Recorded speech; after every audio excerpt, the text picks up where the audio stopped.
Maids of Honour are said to date back to Tudor times, the 1500s. They're delicate little short crust tarts filled with jam and a soft almond frangipani. Henry VIII is said to have served them to his queens, and Elizabeth I was particularly fond of them. There's even a terrace in Richmond, just outside London, still known as Maids of Honour Row. As the author of this recipe writes, while this may not be one of the original versions, it is the one which I like most of all. And I must say, I agree. So you can rub the butter into the flour using your fingertips in a bowl, but for this recipe, a food processor works perfectly, and it's a lot quicker. So that's 250 grams of flour, just plain flour, and 125 grams of cold butter. Now, because I'm using the food processor, it's really important that the butter is cold. And process that until it's crumbly. Doesn't take long. And all the butter will be dispersed evenly in the flour, and that took less than 30 seconds. And into a small bowl, place 1 egg yolk, 1 tablespoon of lemon juice, and 2 tablespoons of ice water. And add this to the flour and the butter, along with 1 tablespoon of icing sugar. And process that until a ball of dough is formed.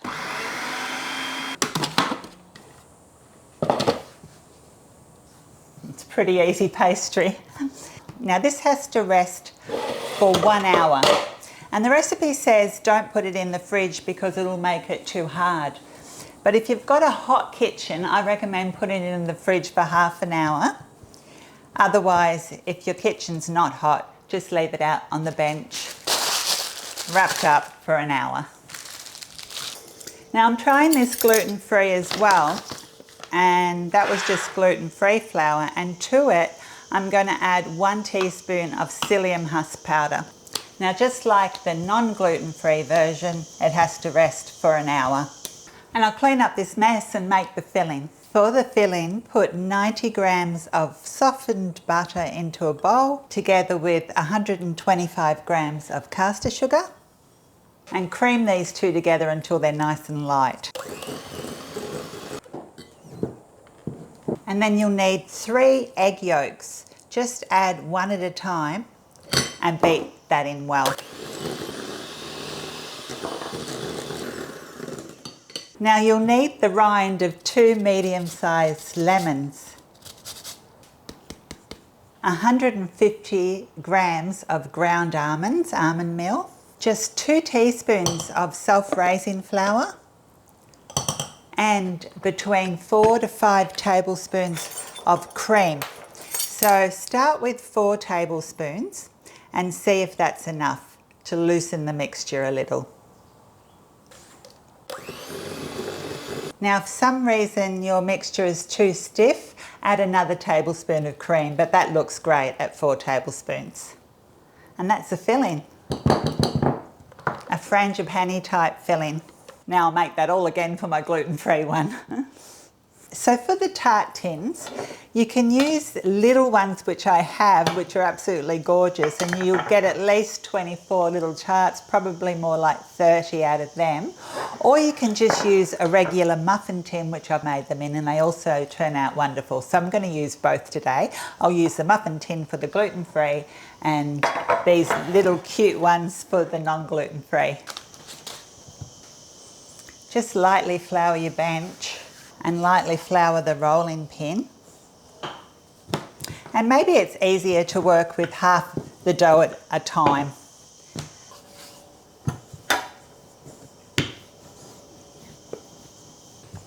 Now you'll have to find a cutter. You can use a glass or something like that, that when you cut it out, it will go in the tin. And you don't want to stretch it, you just want it to pop in the tin. So this scone cutter works well for this size tin. And I've rolled them quite thin. And why you let pastry rest is that it prevents it shrinking too much when you go to bake it. It's hot in this kitchen right now, but I don't want to put the air conditioner on because it leaves a background noise in the videos. I haven't greased them, I actually forgot. But these are non-stick little ones and I haven't used them much, so they should be fine. But usually I do just run a little light cooking spray over the tins. Now you can also just make this in one big tart and slice wedges like a cake. I made these recently for a function and people raved about them. So the recipe says it makes 30 and it does if you use these little tins, because I've still got pastry left over and already here is 24. Now I put a little bit of jam in the bottom of each pastry case, and you can use any jam you like. I've actually got raspberry, blueberry and strawberry here. These are for Mike, he loves blueberries, so I'm going to put a little bit of blueberry jam just in the bottom, just a tiny little bit of each case. Now these need a moderate oven and I take that as 180 conventional or 160 with a fan, Celsius. And then on top of the jam, you take the Frangipani mixture and almost all the way to the top, well, level with the pastry. It does puff up a little bit, but it's a really delicious element. Now I've still got some filling left over and also a bit of pastry, so I'll make more of them when these ones are done. Now these go in the oven for about 20 to 25 minutes. I'm going to check them after 20 minutes.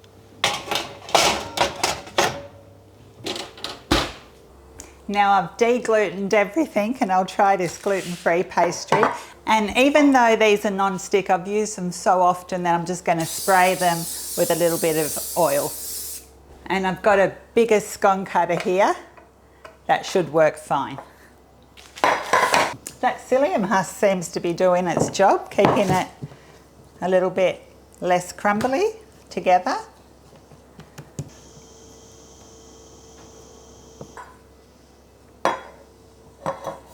I'll see if that's big enough.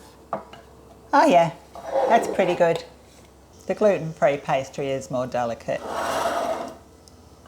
So these are not coming right up, but that's okay because I won't fill the Frangipani filling right up.